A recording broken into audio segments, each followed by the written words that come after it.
છોટાઉદેપુર જિલ્લામાં આરોગ્ય સેવાઓની કથળતી સ્થિતિનો વધુ એક કિસ્સો આવ્યો સામે. છોટાઉદેપુર જિલ્લામાં આરોગ્ય સેવાઓની કથળતી સ્થિતિને વધુ એક કિસ્સો સામે આવ્યો. ભૂંડમારિયા ગામની એક પ્રસૂતા મહિલાને જીવના જોખમે જોડીમાં ઉંચકીને સારવાર માટે લઈ ગયા હતા. ગામથી આશરે 4 કિલોમીટર દૂર આવેલ કોટબી સુધી પહોંચવા માટે ગ્રામજનોએ મહિલાને કાદવ કીચડવાળા રસ્તાઓ, કોતરો અને ઝરણા પાર કરી 108 એમ્બ્યુલન્સ સુધી પહોંચાડી હતી.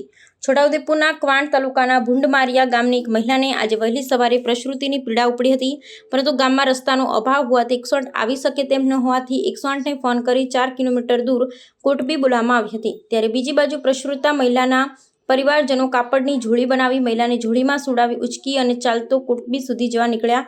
રસ્તામાં કાચો કાદવ કીચડથી ભરપૂર અને કોટરના પાણી ઝરણા પસાર કરી અને આખરે કોટબી ઊભી રહેલી 108 સુધી પહોંચ્યા હતા અને મહિલાને 108માં ક્વાંટ સામૂહિક આરોગ્ય કેન્દ્ર ખસેડવામાં આવી હતી. આદિવાસી વિસ્તારમાં પાક્કા રસ્તાઓને અભાવે આજે પણ લોકોને કેટલીક હાલાકી ભોગવવી પડે છે અને કટોકટીના સમયે પણ તેમને પૂરતી તબીબી સુવિધાઓ સમયસર મળી શકતી નથી. ભૂંડમારિયા ગામે પ્રસૂતાને પીડા પડતા તારીખ 13/7/2025ના રોજ પ્રસૂતાને પીડા પડતા અમારા ગામમાં રસ્તાના ઠેકાણા હોવાથી આજે કોટબી ગામમાં 3 કિલોમીટર જેટલો અમે ચાલીને આવ્યા છે.